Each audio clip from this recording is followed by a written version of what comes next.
Olá e bem-vindos ao podcast da EnviroClean, o Clean Talks. Este é um espaço sobre sustentabilidade, ambiente e as escolhas do dia-a-dia que têm impacto no mundo à nossa volta. Ao longo deste podcast vamos conversar com especialistas, investigadores, empreendedores e pessoas que a partir de diferentes áreas nos ajudam a pensar melhor a forma como vivemos, consumimos e cuidamos do planeta e de nós próprios.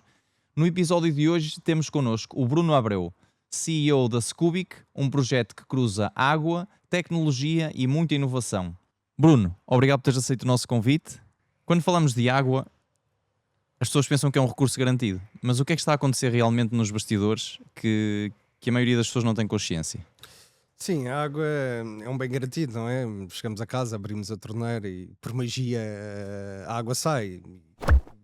Graças a uma rede que nós temos aqui em Portugal, raramente temos falhas de água, a não ser por situações muito particulares, sendo uma delas a falha de energia que às vezes leva a falta de água.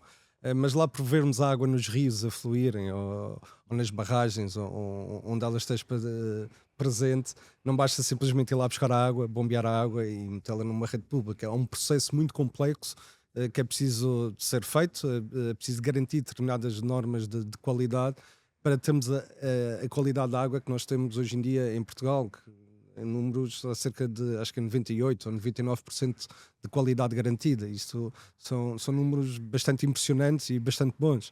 E todos nós podemos simplesmente ir à água da torneira e bebê-la, de uma forma geral é super segura. Só que essa água tem que ser captada, depois vai para as estações de tratamento de água, no que tem que passar por diversos processos e todos eles melhorando cada vez mais a qualidade da água. E quando essa água é injetada efetivamente na rede, tem que ter uma qualidade extremamente elevada. Só que para isto acontecer, volto a dizer, há um grande consumo de energia para bombear essa água, tratar toda essa água. Há também a necessidade de injeção de alguns químicos na água, nomeadamente cloro, entre outros, outra vez, para garantir que ela torna-se 100% potável e que não haja o desenvolvimento de bactérias ou outro tipo de organismos prejudiciais à saúde. E só depois vai para aqueles reservatórios, aquelas torres de água que às vezes vimos espalhados pelas cidades, e só a seguir aí sim é distribuída, muitas vezes pela gravidade até as nossas casas. Isto é, não é simplesmente ir ao rio e buscar diretamente, há aqui vários processos contínuos que é preciso funcionar, todos eles de uma forma em série, isto é, tem que passar de um para o outro, para o outro, para o outro, até a água chegar às nossas casas. Resumindo, isto não é um processo simples, é um processo altamente complexo, é um processo altamente consumidor de energia, que é muita coisa que as pessoas não associam. Produzir água é muito mais difícil do que produzir eletricidade. Apesar do preço que nós pagamos, é ao contrário, pagamos cerca de 3 vezes menos pela água que nós consumimos comparativamente pela eletricidade que nós consumimos, mas é um processo que é necessário, outra vez, para termos a água de qualidade que nós temos nas nossas casas. E Portugal, sem dúvida, num contexto, até vou dizer mundial, posso-vos garantir que temos uma água de elevada qualidade, apesar de às vezes, dependendo das zonas, umas sabem melhor, outras sabem pior, mas do ponto de vista químico, a água é pura, podemos a consumir, e isso é um processo que resultou durante décadas de investimento, tanto na parte das redes de distribuição de água e depois a parte toda do saneamento que é a seguir, não é? E ainda bem que assim eu fui feito, porque senão não íamos ter a qualidade da água que nós temos. Mas outra vez, há necessidade de passar por múltiplos processos, até de uma forma mágica, não é? Nós abrimos a torneira e temos aquela água pura que sai em todas as casas de todos os habitantes em Portugal e não só. É claro que também há normas europeias que obrigam a todos os países a cumprirem, mas garanto-vos, experimentem beber água em Portugal, experimentem beber água em Espanha ou noutros países, e vocês vão ver uma diferença de qualidade bastante grande, principalmente no sabor que ela tem, e isso tudo deriva deste investimento feito pelo nosso país ao longo de décadas, para termos uma rede, eu vou dizer de uma forma geral, boa, claro, com os seus problemas, como todos, para podermos consumir a água que nós consumimos nas nossas casas. Mas sem dúvida que não ir ao rio buscar água e podermos beber. Mas essa água que tu falas nem sempre vem de fontes potáveis.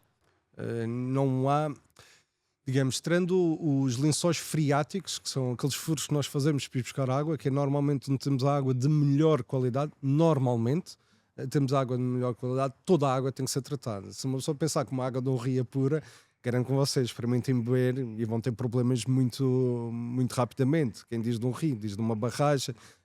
Temos depois o caso, bem, aqui em Portugal não existe que as salinizadoras, está agora a ser uma construída no Algarve, mas experimentem beber água do mar e outra vez, experimentem retirar o sal da água do mar e bebê-la logo e vocês vão ver os problemas que vão ter no estômago e outras zonas aí do corpo. Mas sim, não há água pura na natureza. Toda a água tem os seus micro-organismos, tem os seus contaminantes também. Se imaginares no rio, por causa da agricultura, temos que pôr. Hoje em dia já é um controle muito grande, mas os pesticidas e outros tipos de produtos químicos que é preciso dar, essa água depois infiltra-se no solo ou vai para os rios. E outra vez, está presente, se formos aqui à Ria de Aveiro, não é? Proveniente aqui do Rio Vogo, entre outros, e fizemos uma análise a nível de bactérias e de químicos, vamos encontrar, não sei se são dezenas, mas dezenas ou centenas deles lá presentes e tem que ser toda tratada antes de nós consumirmos. É por isso que é um processo complexo, um processo que consome muita energia, consome alguns químicos e sim, água pura. Nós temos, agora que estamos aqui na zona da Aveiro, aqui em Cantanhede, há poços de água que a água sai praticamente pura, porque ela vem do Caramulo, toma cerca, acho que fizeram um estudo de 150 anos para ver desde o Caramulo até esta zona aqui de Cantanhede, aqui próximo da Aveiro, e ela sim é muito filtrada pelas rochas, por tudo, todos os caminhos que ela tem por percorrer, e ela sai praticamente pura. Mesmo assim, tanto a União Europeia como aqui o nosso governo obriga a injeção de determinados químicos para garantir que a água continua pura ao longo de toda a rede, e estamos a falar de milhares de quilómetros de rede de água, que a água tem que percorrer e tem que permanecer com aquele grau de qualidade exigido para o consumo humano. Sim, que essencialmente é um controle das bactérias, não é? Ou seja, um controle do sobrecrescimento de bactérias nocivas e patogénios, sim, no geral, não é? E de químicos. Posso dizer que a água que nós consumimos através de 99,8% pura, ou pura, isto é, com um grau de pureza bastante elevado, mas existe o 0,2% que garanto com vocês que vão encontrar desde de químicos, desde os PFAS, que são derivados do petróleo que permanecem lá para sempre, praticamente não é impossível de os tirar, mas para tornar 100% pura, digamos, é um processo que ia duplicar ou triplicar o custo operacional de uma destas redes, e com isso ia que nós, em vez de pagarmos o que pagamos, íamos multiplicar isso por 2 ou 3 vezes o que pagamos ao fim do mês. Isto para a água pura, que é o nosso foco da Scooby, que depois explico mais porque é que nós estamos na água e ainda não entramos na parte toda do esgoto, que é o processo a seguir, não é? Que nós consumimos essa água em casa, num banho, nas casas de banho, seja na cozinha, só que essa água depois tem que ir para algum lado. E depois sim, essa água suja e já contaminada, desde o lavar da louça, tomarmos banho, shampoos, gel de banho, que tem tudo químicos, e essa água tem que ser outra vez toda tratada antes de ser relançada outra vez na natureza, que é assim que o processo está montado.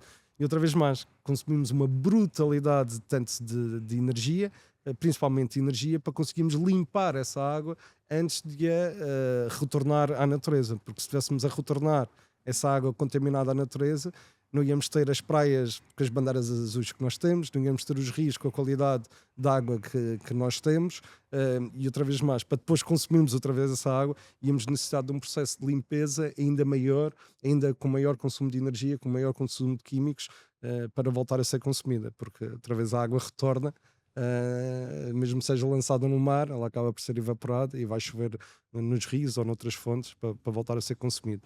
Mas sim, é um processo que aqui em Portugal, e posso dizer de uma forma geral, funciona.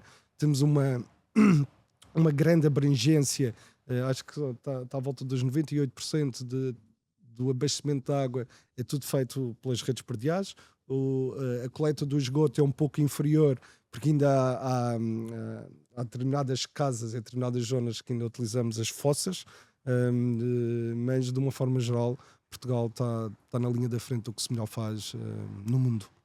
E deixar aqui uma mensagem para quem tiver esse tipo de fossas e se realmente se preocupa com o ambiente, devem tentar procurar uma alternativa, porque a maioria dessas fossas são fossas rotas não é? Como Sim. as chamadas fossas rotas, que na realidade aquilo funciona por sucção. A terra vai, Sim, não é? Absorvendo aquele líquido contaminado, naturalmente, não é? Dos resíduos, que nós sabemos que acaba por contaminar os lençóis também. depende. Claro que se estamos a falar de uma casa, essa contaminação No é meio de uma relativamente montanha, uma controlada. casa se calhar não tem o Pois, pois. impacto, não é? Não, mas pode ser cada vez mais. Digamos que há um controle bastante grande das entidades responsáveis aqui em Portugal para isso, para analisar essas fossas, efetivamente. Algumas delas não têm esse perigo, porque outra vez mais essa água contaminada entra nos solos, só que tem depois os bichinhos que se alimentam das fezes e de outras e de outros químicos que possam estar lá presentes e que os destroem de uma forma geral. Mas claro, há sempre algum Há nível sempre de uma contaminação. decomposição, não é? Mas outra vez mais, mas depois essa água não vai diretamente para as nossas torneiras. É passada por um processo de limpeza e depois então injetada nas nossas torneiras. Mas sim, mas contaminações, claro que existem, claro que acontecem e vão acontecer no futuro, mas pode ser de uma forma geral, está perfeitamente controlada. Isto pelas entidades que atuam em Portugal, seja o Grupo Águas Portugal ou as outras entidades privadas e outras entidades mais pequenas que controlam e gerem a água aqui no nosso país. A nível da injeção da água que é extraída diretamente da natureza, rios e nascentes, etc., é mais à base de tratamento químico. Mas a nível das águas que saem de esgotos, etc., essa água, pela informação que nos tem chegado, tem sido maioritariamente tratada à base de bactérias e oxigenação. Isso continua a ser um caminho recorrente, porque nós sabemos que existe aqui o custo das bactérias, não é? Que é algo que as pessoas não têm noção, mas é extremamente custoso, não é? Sim, é a forma mais recorrente, pode ser a forma mais amiga do ambiente, mais eficiente também de ser feito esse tratamento da água. E agora só aqui à parte, sim, as bactérias têm o seu custo, mas acima de tudo, o grande problema neste tratamento é a energia que é necessário para alimentar estas bactérias. Eu passo-me a explicar, é claro que elas não consomem eletricidade, as bactérias, mas uma dos componentes que é muito necessário a essas bactérias é o oxigênio. E produzir o ar comprimido e armazenar o ar comprimido tem grandes custos energéticos. E depois conseguir injetar esse ar comprimido para as bactérias terem o seu oxigênio, para conseguirem continuar também a comer, por assim dizer, ou a digerir as águas contaminadas, aí que está a grande complexidade. Mas é claro, tem o custo das bactérias, mas outra vez mais, é algo que eu gosto muito de passar às pessoas, que é o custo energético, é sem dúvida o maior custo de qualquer entidade gestora, tanto da água como da parte toda de saneamento.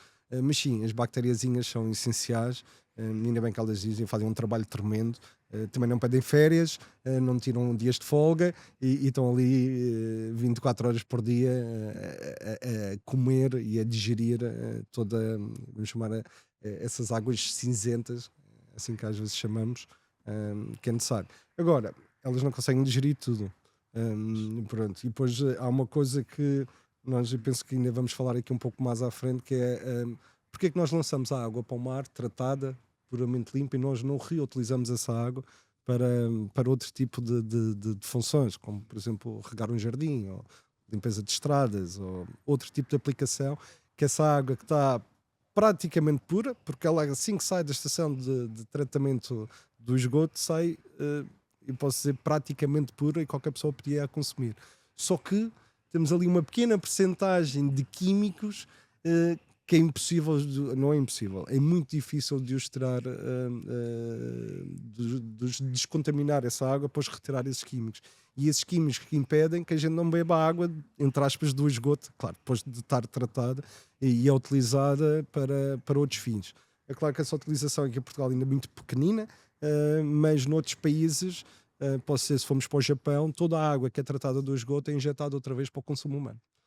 Mas isso tem a ver mais com as legislações que temos em vigor, tanto em Portugal como na Europa, do que propriamente com um problema, chamar de bactérias ou um problema químico da água. É claro que tem sempre lá esse problema, só para vos dar um exemplo. A água que é recolhida de esgoto junto a um hospital está altamente contaminada por todos os medicamentos que nós consumimos dentro do hospital, e as pessoas vão à casa de banho e essa zona à volta de um hospital têm um número elevadíssimo de químicos na água, no esgoto, neste caso, que são muito difíceis de os retirar novamente, porque são moléculas muito pequeninas, que não há filtro, não é que não haja, que os filtros necessários para isso tornariam todo este processo muito dispendioso. Mas pronto, só para perceber que nós conseguimos, isto é, as entidades gestoras da água conseguem limpar essa água ao ponto de estar praticamente pura, só que depois é preciso ter cuidado outra vez de injetar isso para o consumo humano, porque se for, como eu disse outra vez, uma zona próxima de um hospital, essa água terá uma percentagem de uns químicos, seja lá eles quais forem, que não são ideais para o consumo humano, ou para o consumo humano. Isto só um exemplo para as pessoas perceberem porque é que essa água, apesar de ser limpa, não pode ser logo consumida, porque efetivamente há uma pequena percentagem dela que vem, vou dizer, contaminada por químicos que é praticamente impossível de os retirar.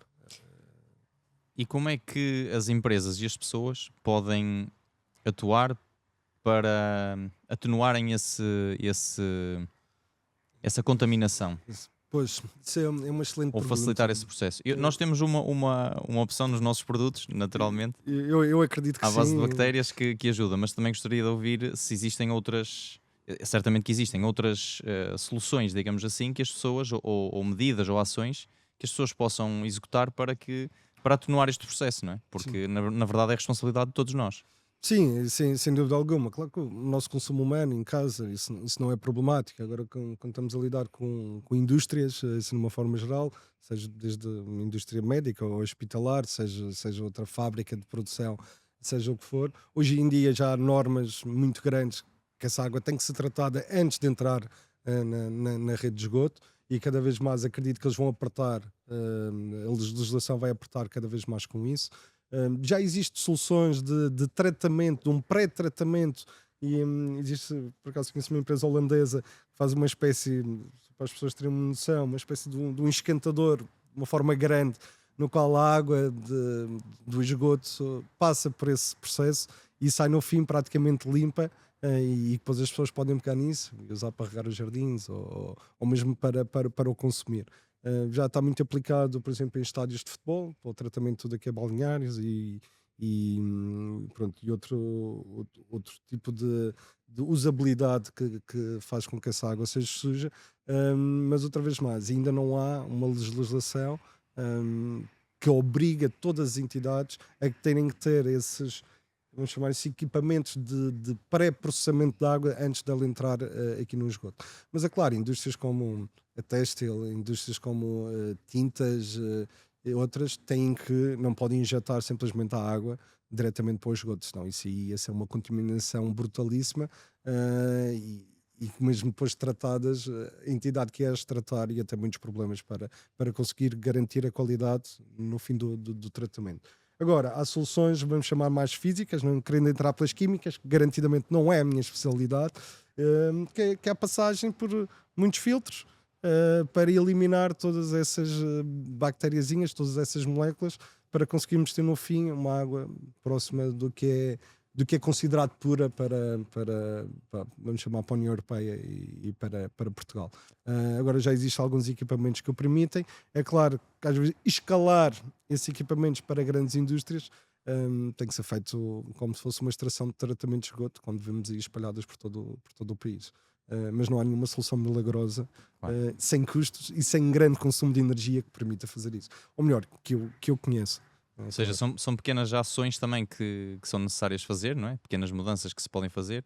E eu diria que também que a diminuição, sempre que possível, de produtos químicos, porque, por exemplo, nesse caso que estávamos a falar da indústria têxtil, claro que na produção deles em si, eles têm os químicos que têm que utilizar, embora sabemos que também estão a surgir alternativas mais sustentáveis e menos poluentes, mas eu diria que, por exemplo, uma empresa dessas, nos restantes produtos que são necessários, por exemplo, a nível de limpezas, a nível de outras necessidades, se puderem fazer uma transição para produtos menos poluentes, estão a diminuir a carga química, que certamente vai prejudicar o funcionamento das bactérias, não é? Que nós sabemos depois nas estações de tratamento, porque quanto maior a taxa química, menor a eficácia das bactérias, não é? Porque vão estar a competir entre si.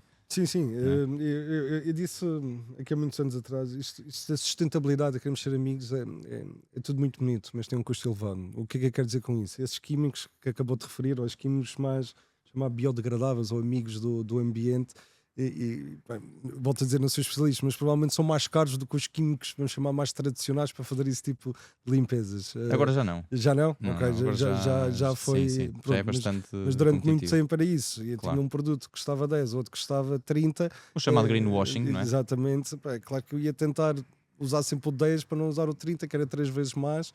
E para a minha operação, consumo milhares de litros disso, era um custo bastante elevado. É claro que com a, vamos chamar, a normalização ou estes preços tornarem-se cada vez mais. Não, ou seja, é a indústria, não é? Ou seja, Sim, quando temos uma empresa pequena a produzir, ela não vai ter a capacidade não é, de exato. vender ao mesmo preço de uma indústria gigantesca que tem uma linha de produção já naturalmente a acontecer. E o que vemos é que em diversos setores, eu falo no meu setor, Uhum, que é nos produtos de higienização, mas em diversos setores, os produtos ecológicos, como começaram a ter demanda de mercado, não é? Porque na realidade o consumidor e as empresas é que exato. ditam a lei do mercado. Começou a acontecer que começou a haver mercado para essas empresas se expandirem e terem acessos diferentes, terem uma produção inferior, um custo por produção Uhum, inferior, que lhes permite também serem muito mais competitivos. É claro que se estivermos a comparar um químico do supermercado básico, não é? sim. Sem grande eficácia, com um produto ecológico de qualidade premium para a indústria profissional, não podemos comparar, não é? Claro, É como claro. compararmos um Renault e um Ferrari, não Nada. é? Não tem comparação. Mas se estivermos a falar de produtos de eficácia, porque também tem esta coisa, não é? Porque se uma empresa vai produzir um produto que já é diferente, que tem por si a sustentabilidade, e a sustentabilidade tem sempre os três pilares, não é? Ou seja, o ambiente, a parte financeira e a parte social. Uhum.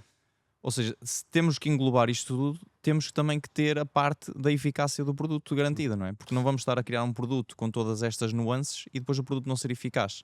Portanto, tem que haver, há aqui uma dedicação maior, acredito eu, na criação do produto, que naturalmente coloca sempre estes produtos numa gama, digamos, premium, ou numa gama de qualidade. Claro. Ou seja, temos praticamente uma qualidade garantida.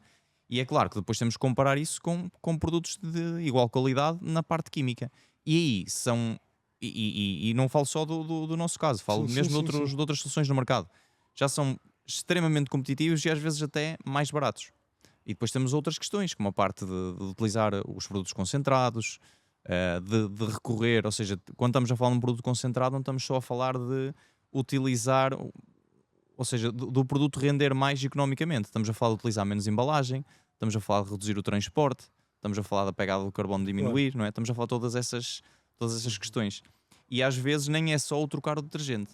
Às vezes é ter estas noções ou fazer uma compra mais alargada, porque as pessoas estão todas a combater com os estoques, não é? Uhum. Os estoques têm sido cada vez mais um problema, o armazenamento está cada vez mais Claro. caro, mas por vezes termos estas atitudes, e aí a parte dos concentrados ajuda muito, mas termos estas Uhum. atitudes de fazermos uma compra mais alargada permite-nos logo reduzir a nossa Sim. pegada, não é? Permite-nos logo poupar o ambiente nessa questão do transporte, mais que não seja. Mas tocaste aí num ponto bastante interessante, que é, tem que haver envolvência de todos os stakeholders, desde dos fornecedores dos produtos químicos, dos consumidores, mas depois também a percepção do público em geral e essa pressão que o público em geral faz sobre todos estes stakeholders, não é? Para termos que ser mais, não é amigos do ambiente, para termos mais preocupações ambientais, porque não há o planeta B, não é? Como se costuma dizer. Mas tocaste num ponto muito interessante, sim, cada vez as empresas já têm mais essa percepção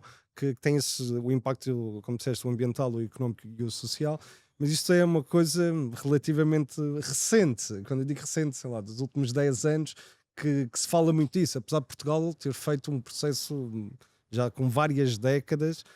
Eu lembro aqui, já que estamos aqui também na Universidade de Aveiro, de quando andava lá, vir pessoas externas e achavam muito estranho como aqui havia engenharia do ambiente há 30 anos na Universidade de Aveiro, que era uma coisa que nos países dele era relativamente recente, isto é, outra vez, houve aqui um envolvimento de tanto da população, tanto da parte política, académica e toda a parte da indústria para que nós conseguíssemos chegar ao ponto que estamos no dia de hoje. Mas é claro, tem que haver a ligação de todos os shareholders. dos produtores vamos chamar, dos produtos químicos, como é o vosso caso, das entidades estarem cientes, nós vamos ter que fazer este maior gasto, este maior consumo, porque nós queremos ser posicionados como uma indústria verde, ou uma indústria com preocupações ambientais, mas é claro, nunca descartando a parte económica, porque senão, como disseste muito bem, era comparar um Renault com um Ferrari. Sim. E os preços ficavam bastante elevados. Mas ainda bem que isso está a acontecer. Acho que de uma forma geral todas as indústrias estão a seguir vamos chamar, esta filosofia que cada vez mais tem que estar presente. Nós, apesar de sermos uma empresa de software, eu às vezes pergunto, ok, nós estamos a consumir de servidores, temos noção qual é a energia que estamos a consumir do servidor? Sou uma empresa de software, é claro que o meu impacto a nível de ambiental será sempre o consumo energético, vamos chamar dos servidores que nós ocupamos, e todos os materiais, desde computadores. Há uma política que eu tento sempre comprar os computadores recondicionados, não porque são mais baratos, mas que, como temos ali engenheiros informáticos e tudo, que eles conseguem espremer o sumo daqueles computadores até ao fim.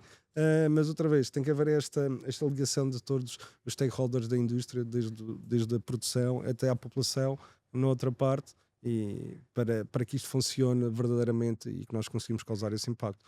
Mas outra vez, ainda bem que vocês já tomaram essa posição. Tenho a certeza que tentaram optimizar os vossos métodos de produção para baixar os custos desses produtos, para que os consumidores a seguir, seja por compras, como tu estavas a dizer, mais ao longo do termo, ou com quantidades, penso que são maiores, mas divididas aqui ao longo do tempo, conseguimos tornar estes produtos muito mais competitivos e competir com os tradicionais, que são pouco amigos do ambiente. Porque senão, como estavas a dizer, é um greenwashing, que sim, somos todos amigos queremos todos... somos todos amigos do ambiente, não é? Mas depois, quando vais ver atrás, não, eu estou a plantar árvores, mas estou a poluir 3 vezes mais. Mas posso vender que estou a plantar árvores, mas quando na realidade iria estar preocupada com os métodos produtivos, como é que eu os consigo optimizar e torná-los menos, com uma pegada, vamos chamar, não carbónica, mas uma pegada ambiental menor. E não andar só simplesmente a plantar árvores porque fica bem, e não falarmos desse greenwashing que acontece. Algumas indústrias não conseguem fazer de outra forma, mas muitas as fazem sem querer olhar para os seus processos internos, que são muito mais dispendiosos do que... E disse o exemplo de plantar árvores, é claro que há muitos outros, mas sim, mas outra vez tem que haver um envolvimento de todos os stakeholders. Que resolveriam também, ou seja, teriam um impacto maior no planeta se olhassem para dentro do que estar com essas atitudes, não é? Volto a dizer, também não podemos olhar só para dentro, senão depois a parte financeira, não é? Rebentamos com a parte financeira, mandamos a empresa à falência, e depois tens outros problemas sociais, que vai as pessoas para o desemprego. Tem que haver aqui um balanço, as coisas não acontecem do dia para a noite. Mas se nós tivermos aquela visão, aquela mentalidade, é este o caminho que nós, ou melhor, é aqui que nós queremos chegar, e este é o caminho que nós estamos a fazer, mesmo com cada degrau, ou devagarinho, mas ter essa mentalidade, essa visão, é aqui que nós queremos chegar. Nós temos de ter esta preocupação, outra vez, a social, a económica e a ambiental, e fazer com que vamos chamar, esta simbiose entre estes 3 fatores aconteça. Outra vez, para termos uma indústria, para termos processos muito mais eficientes, muito menos poluidores. E outra vez mais, o grande ganhador disto tudo é a população no geral, que tem água mais pura, que vão pagar menos pela água porque o tratamento é mais fácil de o fazer, é preciso menos bactérias para tratar a parte do esgoto, e com isto conseguimos tornar este processo mais economicamente melhor. Ou se podemos, do outro ponto de vista social, temos aqui um processo que consegue atender toda a sociedade sem causar grandes custos, principalmente à população com menos dinheiro, com menos possibilidades de acesso a este tipo, neste caso, como é o tema da água. Certo. E tocaste aí em 2 coisas muito importantes que eu gostava de referir novamente, que é, uma delas é o greenwashing, mas que nós também sabemos que hoje em dia, com a informação que temos à nossa disposição, facilmente, se as pessoas estiverem realmente interessadas, conseguem desmascarar. A outra delas é também as pessoas perceberem que cada vez mais estão a existir soluções, e aí entra a última coisa que falaste, e é o mais importante de tudo, que é a mentalidade. Porque se a empresa tiver realmente a mentalidade necessária de estar constantemente a olhar para isto, olhar para estes sistemas, eu acredito que vão sempre conseguir encontrar uma solução melhor. Podem não conseguir a solução global, porque também tem essa questão de analisar custos, mas isto é importante porquê? Porque muitas das vezes, e eu reparo nisto no mercado, muitas das vezes existe uma solução que garantidamente vai ser mais rentável, ou pelo menos ficará ela por ela, mas como não existe ainda a mentalidade criada na instituição, e nós sabemos que as pessoas muitas das vezes têm o seu trabalho e não querem estar a mexer, porque a mudança causa incómodo, não é? Este muitas das vezes até é o maior obstáculo. Não é a parte financeira, é mesmo a falta de ter já enraizada esta mentalidade, percebes? Que depois permite que as pessoas tomem as decisões, ou pelo menos testem, que se exponham à melhoria, que se exponham à procura, não é? E que se exponham à mudança, porque em quase todos os setores onde tocamos, já vais poder falar no teu se a realidade é a mesma, mas o que acontece é que envolve numa fase inicial, e especialmente quando estamos a falar de uma grande mudança, existe também muito trabalho, digamos assim. Não é? Existe trabalho, exige envolvência, exige energia, e aqui estou a falar da energia que as pessoas têm que despender para sustentar aquela mudança, não é? Porque por vezes mudamos completamente o método, a metodologia que a empresa está a usar. Às vezes digo em jeito de brincadeira, o grande problema são as pessoas. Esse é que é o grande problema de tudo isto. É claro que quando queres mudar esses processos, vais tirar as pessoas fora da sua zona de conforto. E sempre que isso acontece, vais criar inércia, vais criar muito burburinho e até podes encontrar algumas pessoas que efetivamente estão dispostas a isso, mas vais encontrar muitas outras que não o querem fazer.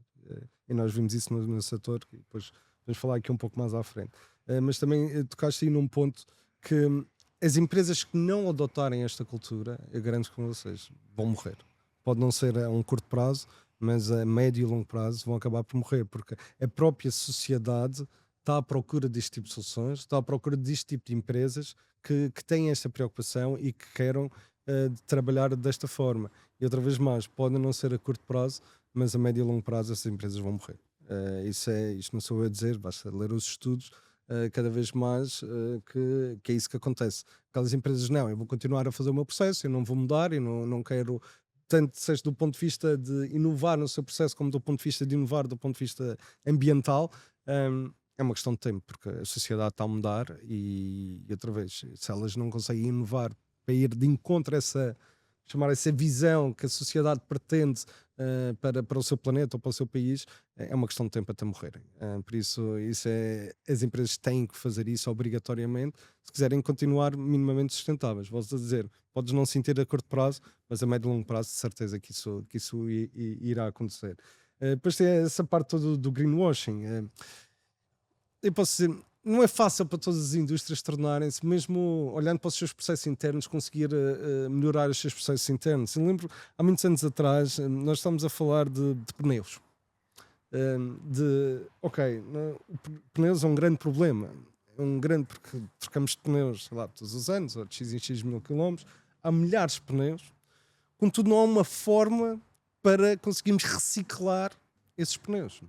E eu lembro de termos assim um grande debate, ok, mas há aqui um processo que eu consigo triturar e limpar e tornar o pneu outra vez numa matéria-prima que possa ser utilizado. Mas depois a pergunta era, ok, mas a energia que tu tiveste que consumir para tornar aquele produto num produto que possa ser utilizado ou pode ter uma segunda vida, é uma brutalidade de todo o ganho que tu vais ter no fim.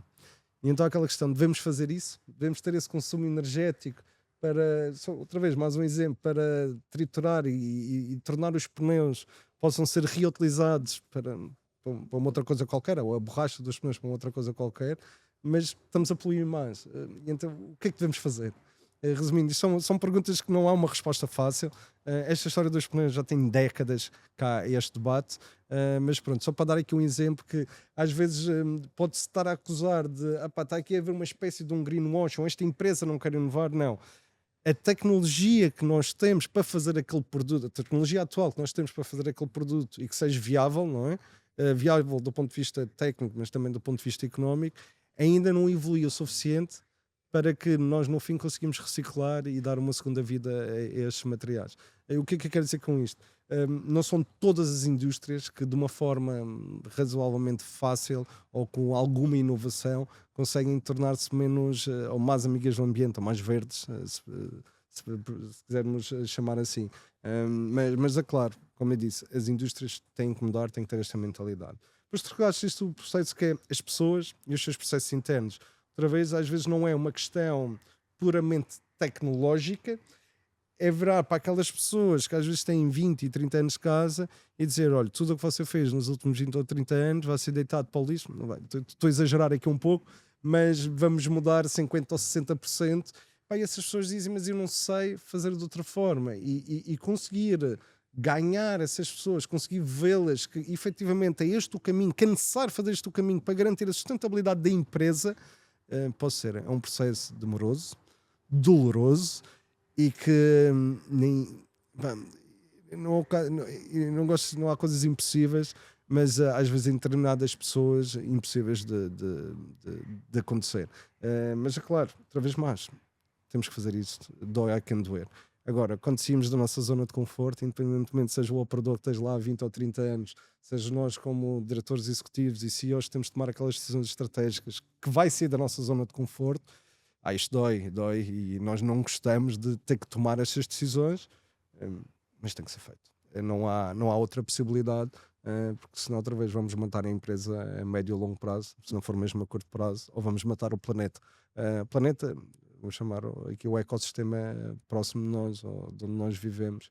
Por isso, volto a dizer, não há soluções fáceis, porque se houvesse soluções fáceis já estava tudo implementado. Há aqui algumas questões que é preciso levantar, alguns debates que é preciso efetivamente fazer do que é que nós verdadeiramente pretendemos, mas depois fazer toda esta análise, vamos chamar técnica ou financeira, e eu já nem quero tocar na parte social, mas esta técnica ou financeira, porque é muito giro ter a coisa toda verdinha, mas o meu produto vai custar 10 vezes mais e ninguém vai comprar e vai matar a minha empresa. Como é que nós chegamos aqui a este balanço entre, vamos chamar, entre o custo e a sustentabilidade, ou se queremos a nossa pegada carbónica ou a pegada ambiental que as nossas empresas calculam, mesmo alterando tanto o processo e depois as pessoas, ou melhor, ou as pessoas e depois o processo, mas pode ser, é um trabalho árduo e não é fácil, e nós sentimos, nós a Scooby como uma empresa de software também eu sinto isso assim, Claro. mas eu penso que vamos falar isso em breve. Sim. E dizer, só rematando aqui com o que acabaste de dizer, que a evolução é que é necessária e que essas empresas, se não acompanharem, vão morrer. E eu gosto muito de uma frase que até é considerada uma lei universal, que é: se não estás a evoluir, estás a morrer. E isto faz todo sentido não só para as pessoas, como para as empresas. Ou seja, não só para as pessoas evoluírem enquanto pessoa, enquanto ser um melhor cidadão, enquanto ser uma melhor pessoa, mas também para as empresas estarem sempre atentas de que, se não estão de facto a evoluir, o que está a acontecer é que estão a ficar para trás, que vão acabar por morrer. Voltando aqui um pouco ao tema da água, não é? Porque é um recurso muito escasso, não é? As estatísticas apontam que só 1% da água, corrijo-me se estiver errado, do planeta é água doce, não é? Disponível, entre aspas, para consumo humano, como nós sabemos. E aqui entra a Scubic. E eu gostava que nos explicasses quem é a Scubic e o que é que a Scubic resolve neste ecossistema da água e de que forma é que ajuda o nosso planeta. Pegando na tua primeira palavra, sim, efetivamente cerca de 1%, acho que é um pouco mais de 1% da água doce que está no planeta. Contudo, há uma coisa que a água desapareceu. Às vezes ouço este termo muitas vezes. A água não desaparece, a água transforma-se. O que é que eu quero dizer com isto? A água passa da água doce para a água salgada, da água salgada e depois evapora e faz em forma de chuva. A água que está no planeta Terra é a mesma há 4 mil milhões de anos. A água não desaparece, simplesmente muda de sítio. Ou transforma-se desde água doce, ou num gás, ou em água salgada. E isto tudo para dizer às pessoas que, outra vez, a água muda de sítio. Isto agora é que é um deserto, era, mas provavelmente há 10 mil ou 20 mil anos isto era um pântano, ou era aqui uma floresta. Existem alguns registros, inclusive. Exatamente, vimos o deserto do Saara, era uma floresta há não sei quantos milhares de anos atrás.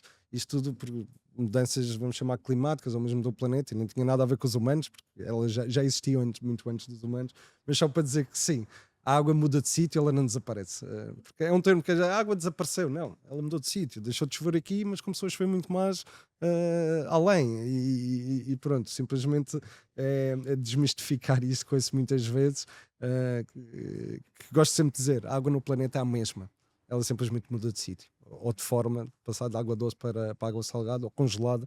No caso, se estamos a falar da Antártica, e que fica lá toda congelada em gelo. Pronto, isso. A Scoobic, falar sobre a Scoobic. A Scoobic é uma aventura, por assim dizer, porque é uma aventura que já tem 10 anos. Isto desde que tivemos as primeiras ideias e desde que começamos a desenvolver todo este projeto. Este é um projeto que tem a sua início dentro da Universidade de Aveiro, em linhas de investigação que a Universidade de Aveiro estava a ter, nomeadamente no Departamento de Engenharia Mecânica, e eu na altura estava a tirar o meu doutoramento numa área que tem a ver com fluidos, não tinha nada a ver com água, mas eu quis-me também especializar em formas de transferência de tecnologia para o mercado. Isto porque achava que a publicação, tanto em conferências como em artigos científicos, é necessária, mas nós, a Universidade de Aveiro, sendo uma universidade técnica, tínhamos de ter uma preocupação maior e não só nas conferências, nos artigos, que é importante, é necessária, temos que a fazer, mas também conseguimos transferir mais tecnologia para o mercado. Isto foi em 2014, 2015, plena crise económica em Portugal, e pronto, e comecei aqui a explorar ok, temos estas linhas de investigação, como é que tornamos isto? Na altura foi o início das startups, por assim dizer. Como é que nós conseguimos criar uma startup, uma spin-off e conseguimos valorizar mais o conhecimento que é gerado aqui e não só, outra vez, nas conferências e nos artigos científicos que nós escrevíamos e publicávamos. E pronto, e comecei-me aqui a especializar nesta parte de transferência de tecnologia. A parte gira é que peguei na minha tese de doutoramento e cheguei à conclusão que aquilo não tinha viabilidade económica, no mínimo naquela altura, mas ficou este peixinho vamos chamar deste empreendedorismo tecnológico ou altamente tecnológico, e andei a chatear alguns dos meus colegas e descobri este tema que era a gestão de energia dentro das empresas de água. E era algo que eu desconhecia completamente, porque para mim eu abria a torneira e saía água magicamente. Sabia que vinha de um reservatório, que vinha dos rios e pouco mais percebia disso. Mas depois, por causa de um dos meus sócios atuais, estávamos a fazer uma espécie de auditoria energética, uma empresa de água, e descobrimos que o maior custo operacional daquela empresa era com eletricidade.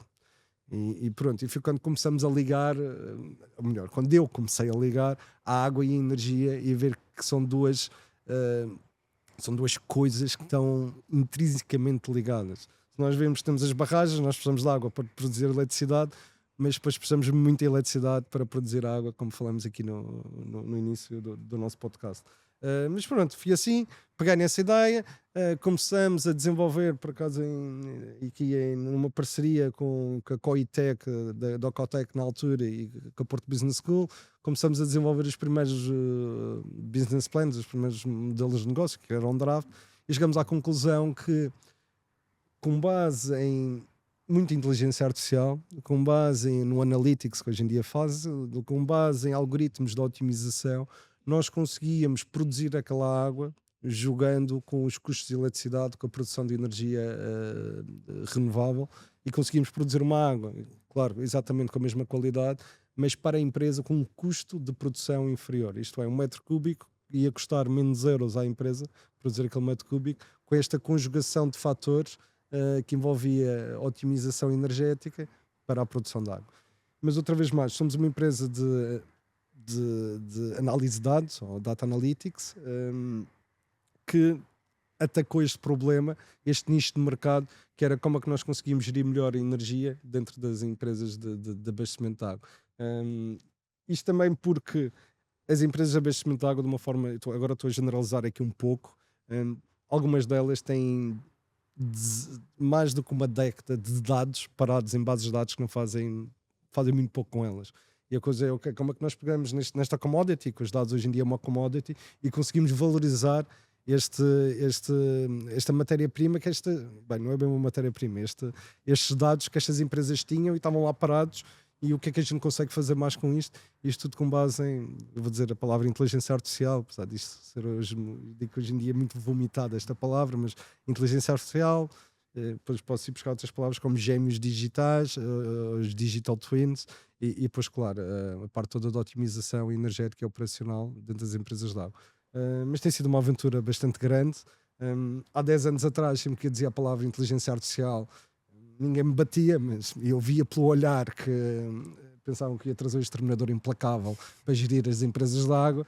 É claro que isso hoje em dia é uma palavra corriqueira que toda a gente usa e muito presente no nosso cotidiano, mas posso dizer que há 10 anos atrás não me chamaram maluco, mas eu sentia pelos olhares que era isso que as pessoas estavam a pensar. Mas é claro que tem sido uma aventura bastante interessante, como todas as aventuras, com altos e baixos, mas sim, mas hoje em dia estamos a ajudar estas entidades gestoras de água a produzir água com aquela qualidade a um custo inferior ao que elas estavam a ter sem os sistemas da Scubic a funcionar. Ou seja, evitando também o desperdício de energia, não é? Neste caso. Evitando, eu não gosto de dizer bem o desperdício de energia, mas usando energia de uma forma mais eficiente. Quando eu digo isto, bem, sem querer entrando aqui muito na parte técnica, porque senão as pessoas acho, de uma forma geral não vão perceber. Quando olhamos para uma bomba de água, ela às vezes tem métodos de funcionamentos, tem vários métodos de funcionamento. Podemos meter com mais velocidade ou menos velocidade. E como num carro, se aumentamos a velocidade, consumimos mais gasolina, não é? As bombas de água, as eletrobombas, o motor e a bomba, são exatamente iguais. E agora encontrar a velocidade ótima para bombear aquela água e com isto ter um menor consumo de energia ou aumentarmos a eficiência energética daquela bomba, é isso que a Scubic às vezes foca-se em conseguir. Isto é só um exemplo que as pessoas conseguem sentir nos seus carros, andarem mais rápido, vão consumir mais energia, se usarem aquela velocidade ótima, vão ver que os seus consumos de gasolina vão ser mais ótimos ou mais eficientes, e com o preço que a gasolina está hoje em dia, a gasolina ou gasóleo, é algo bastante importante eu fazer. Mas sim, não é tanto o desperdício, é saber usá-lo da forma mais correta, mais eficiente possível dentro destes sistemas. E estou a dizer só uma bomba, agora estamos a falar de sistemas que têm dezenas, centenas de bombas e válvulas, todas consumidoras de energia, todas têm que funcionar interligadas umas às outras. Às vezes nós pioramos o comportamento de uma bomba, mas melhoramos em todas as outras a seguir, e o somatório global dá uma eficiência maior. Pronto, mas isso depois são estas técnicas, e não querendo entrar aqui muito pela parte técnica, porque senão a conversa fica chata. E qual é que foi o impacto que a Scubic já conseguiu gerar no planeta ou nas empresas diretamente? Outra vez, tocando outra vez, impacto, vamos chamar o financeiro, não é? O ambiental e o social. Eu vou começar pela parte financeira, porque é aí que nós conseguimos muitas vezes causar um impacto bastante grande a estas empresas, conseguindo que elas consigam gerir a sua energia de uma forma muito mais eficiente. Algumas pessoas têm noção, a energia não tem o mesmo preço ao longo do dia. As pessoas têm os tarifários biorários, ligar a máquina de lavar só a partir das 10 da noite para consumir energia. Estas entidades às vezes têm 4 períodos ao longo do dia. Se nós conseguimos não ligar as bombas nos horários mais caros e com isso conseguimos reduzir o custo que estas empresas têm, isto depois pode ter um impacto na parte social. Isto é, se essas empresas estão a ter menos custos, quer dizer que podem talvez reduzir o custo cobrado da água à população. E outra vez, podem, que é algo que a Scubic não controla, isso depois já depende das entidades. Mas podes também ver de outra forma. Como têm mais recursos, podem investir mais na rede, para ter uma rede no qual dê às pessoas ainda água de maior qualidade e de um serviço ainda de maior qualidade. E é claro, tem esse impacto social, não diretamente na carteira das pessoas, mas em todo o seu processo, vamos chamar desde a fonte à parte final. A Scubic temos tido uns resultados bastante interessantes. É bastante dispar, dependendo das empresas.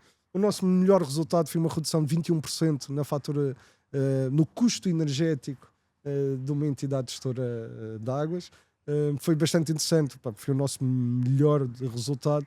Isto quer dizer que a empresa estava altamente ineficiente, ou melhor, não altamente, estava 21% ineficiente.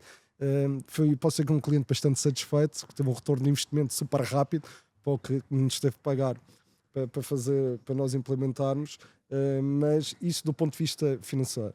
É claro, do ponto de vista, depois vamos chamar da pegada carbónica, é um pouco inferior, isto é, em média reduzimos entre 3% a 5% do consumo de energia e com isto nas suas emissões se fizermos equivalentes de CO2 para a atmosfera, mas mesmo assim são pequenos impactos.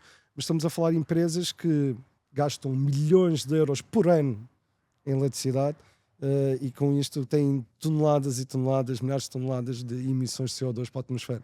Por isso qualquer redução mesmo de 3 ou 4%, sem dúvida que tem aqui um grande impacto ambiental. Mas outra vez, estamos a causar impacto outra vez financeiro, tanto ambiental, mas também a parte social, porque indiretamente estas entidades vão estar mais eficientes e com isso podem melhorar tanto os seus sistemas como o custo que cobram à população da água. Mas tenho a dizer, e isto agora é um pouco problemático, o custo que nós pagamos pela água nas nossas casas é inferior ao custo de produção. Isto o que é que eu quero dizer com isto? Se fosse para as pessoas pagarem o verdadeiro valor de produzir aquele litro de água, aquele metro cúbico de água, nós íamos estar a pagar muito mais do que pagamos de eletricidade nas nossas casas. É claro que estou a generalizar, mas é algo que as pessoas não têm noção, porque a água é barata. Mas se nós formos analisar, devia ser exatamente ao contrário. Nós devíamos pagar muito menos pela eletricidade que nós consumimos do que pela água que nós consumimos nas nossas casas. É claro que na fatura da água tem a parte do esgoto, tem a parte da recolha de lixo, muitas vezes, tem ali outros custos inerentes, mas é uma mensagem que eu gosto de passar, porque sempre tenta-se aumentar uns cêntimos ou um metro cúbico de água. Há quase revoltas da população, sempre que isso acontece na parte da eletricidade, não vemos tanta revolta. Mas as pessoas têm que ter noção que devia ser exatamente ao contrário. O custo da água, da produção de um metro cúbico de água é muito, muito mais elevado do que aquilo que nós pagamos na nossa fatura de água. Mas pronto, era uma mensagem, não era uma mensagem, mas era uma curiosidade que gosto de dizer sempre às pessoas, mas com isto espero bem que não aumente e que não quer pagar mais pela água. Também não quer ser hipócrita, não é? A este ponto. Mas é algo que é daquelas informações que eu sempre tive partilhar para a população no seu geral, outra vez mais. Terem essa consciência também. Essa consciência, sim. Bruno, para terminar, nós costumamos fazer aqui umas 3 perguntas rápidas e aqui são. É o que sair, na realidade, é mesmo da opinião do convidado enquanto indivíduo também. E a primeira pergunta é um hábito simples que as pessoas possam tomar, as pessoas ou as empresas, aquele que for o mais simples para a tua análise, que possam reduzir o impacto da água. Bem, eu não quero falar dos truquezinhos e reduzir as águas. Eu ia dizer, e isto é um apelo principalmente para as empresas, comecem a medir o vosso consumo de água. Ninguém mede o consumo de água. São muito poucas as indústrias que medem o consumo de água. Temos o contador de água da companhia, não é? É assim que se diz. Mas depois disso, são muito raras as empresas que fazem uma monitorização contínua da água. Se fores perguntar a parte de energia, todas isto é, muitas delas fazem. Mas se fores perguntar, ok, mas você nas suas linhas de processo, você mede a quantidade de água que cada linha vai? Eu garanto contigo que são muito poucas as empresas que eu faço, e eu não estou a falar em Portugal, estou a falar aqui de uma ponto geral, porque outra vez a água ainda é barata. Por isso esse apelo não é simples, temos que comprar o contador e instalá-lo, mas também não é nada complexo, que hoje em dia já não tem essa tecnologia a preços bastante acessíveis. Para a população em casa, também se eu quiserem medir, e outra vez, se nós conseguimos medir, nós começamos a ter a sensibilidade para quanto é que estamos a gastar, e assim que olhamos para um gráfico e ele começa a subir, ficamos preocupados, tentamos mudar os nossos hábitos, e assim que ele começa a descer, vou continuar com estes hábitos porque estou a diminuir o meu consumo, seja de água ou seja de energia, mas como estamos aqui a falar de água. Mas sim, o grande apelo é comecem a medir o vosso consumo de água, de preferência em tempo real, ou quase tempo real, ou diariamente, porque se vocês souberem quanto é que estão a gastar, garanto com vocês que vão começar a tomar banhos mais curtos ou vão lavar as máquinas de lavar nos programas mais ecológicos, começam a adotar este tipo de processo, de mecanismos automaticamente, só pelo simples caso de estarmos a ver um valor ou estarmos a ver um gráfico. Colocar o foco, não é? Colocar o foco Isto para as empresas ainda mais isso, porque é assim que tiverem essa noção, garanto com você que tanto os decisores, seja do ponto de vista financeiro, vão começar a olhar para isto. Este gráfico está constante, este gráfico está a subir, não temos de fazer nada para descer, E quando fazemos essa pergunta, não podemos fazer nada para descer, começamos a tomar ações para o fazer. Para isso, mas claro, não é assim tão simples, mas é algo que também não é nada complexo hoje em dia para fazer. Claro. Um mito sobre sustentabilidade. Pensar que sustentabilidade é barato, sustentabilidade é caro, é caríssimo, mas é o preço que nós temos que pagar para garantir a médio e a longo prazo que estamos aqui e que temos aqui um ecossistema e um planeta aqui para viver. Mas pensar que sustentabilidade é simplesmente começarmos a meter uma garrafinha de água dentro do autocolismo para puxarmos menos autocolismos e a água sair. É muito mais do que isso, principalmente para as empresas. É isso que eu digo. A sustentabilidade é necessária, é mandatória, é obrigatória, nós temos a fazer, mas não pensem que isto acontece do dia para a noite e que não é caro. É muito caro, tanto do ponto de vista económico e, como estamos a falar, mudar a mentalidade das pessoas. Isso, às vezes, a meu ver, é o maior custo que uma empresa tem, conseguir mudar essa mentalidade. Mas sim, sustentabilidade não é barata, é cara. E aqui, então acho que já sei qual é a resposta desta seguinte pergunta, que é uma pequena mudança que as pessoas possam fazer hoje nas suas casas para ter impacto. Sim, existe essa parte de meter uma garrafinha de água dentro do autocolismo. E a parte da mentalidade Sim, talvez, parte da não é? mentalidade. Seja mais... Mas então deixa-me ir aqui a outra fora, porque já que em Portugal temos uma crise de construção e estamos a construir muito, ou está a haver este boom, as pessoas comecem a usar três linhas: a linha de água quente, a linha de água fria e a linha de retorno. Isto é, o que é que eu quero dizer com isto? É aquela água quente que às vezes está ali constantemente a sair no banheiro até vir a água quente, ou melhor, aquela água fria que está constantemente a sair. Se nós estivermos nestas novas casas, claro que as antigas é muito mais difícil fazer isso, adotarmos técnicas de construção que permitem essa redução, entre outras, ou reaproveitamento vamos, por exemplo, o reaproveitamento de uma linha que o que sai do chuveiro entrava dentro do autocolismo. E assim, em vez de estarmos a usar o autocolismo com água puríssima, que se pode beber diretamente lá, estávamos a usar isso com água que vinha do chuveiro, que pronto, ia ter lá um pouco de shampoo ou um pouco de gel de banho, mas era uma água que era mais do que suficiente para conseguir ir para o autocolismo e fazer as suas funções. Pronto, estas pequeninas situações que numa fase de construção, é claro, outra vez, vai ter um pouco maior custo, mas sem dúvida que as pessoas possam fazer nestas novas construções e depois podem dizer que tiveram essa preocupação e não é um greenwashing, é efetivamente, não, opá, eu gastei um pouco mais, mas esta casa é mais sustentável, tem uma maior preocupação com o ambiente quando comparativamente com todas as outras casas. E isso é algo mais que acho que principalmente estas novas gerações vão valorizar cada vez mais. Mas pronto, isso era só aqui alguns exemplos. Se eu tivesse a construir uma casa, era isso que eu faria.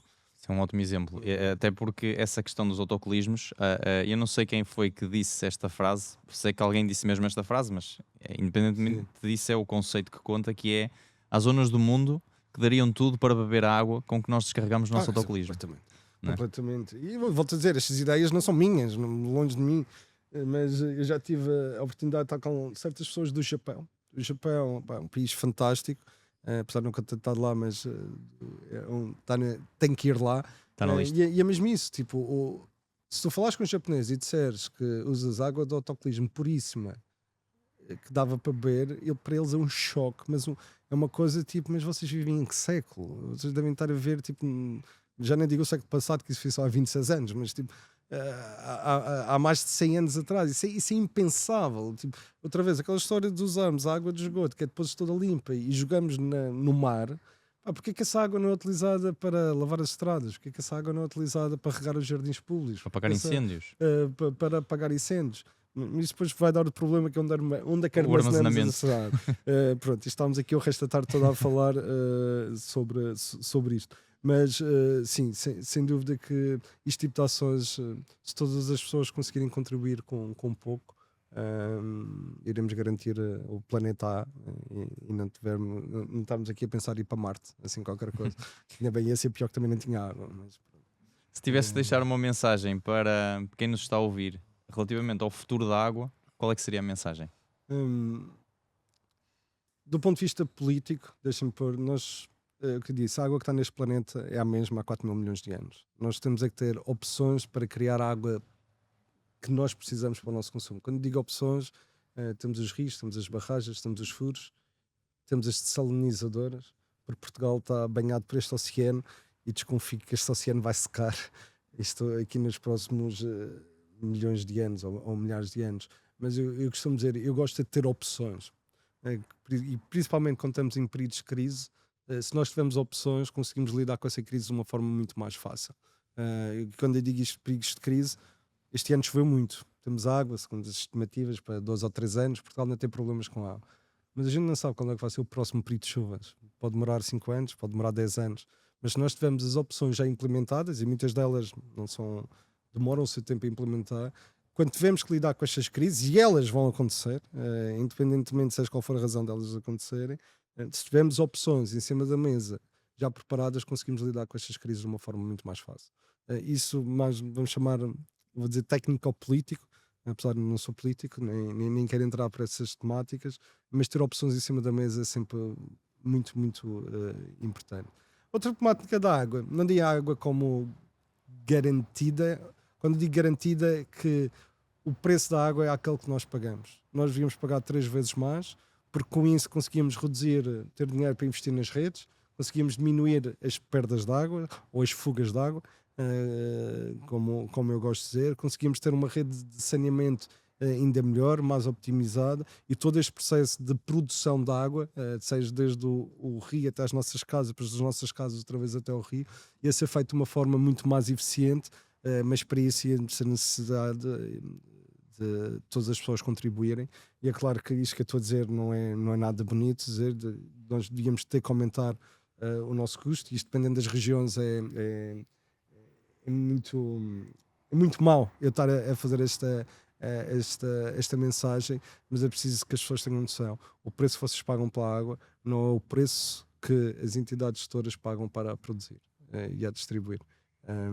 E outra vez mais, sem termos este dinheiro, elas não podem parar as fugas. Sem parar as fugas da água, o preço da água vai continuar, vamos chamar, impossível de ser melhorado, e todo este processo, de uma forma geral, ser mais sustentável e mais amiga do ambiente. Mas sim, isto é uma mensagem para as pessoas terem noção, mas volto a dizer, eu não quero que me aumente o meu preço da água, mas mais tarde ou mais cedo isto vai acontecer. Bruno, infelizmente. Muito obrigado por teres aceitado o nosso convite. Foi muito importante toda a informação que partilhaste, e acho que as pessoas eu aprendi muito, e as pessoas que nos ouvirem também certamente vão aprender muito, porque tu, tal como eu, és uma pessoa do terreno, mas estás mesmo só na parte da água, mesmo só nessa otimização dessa energia, que é cada vez mais, são os dois dos recursos mais essenciais à nossa existência.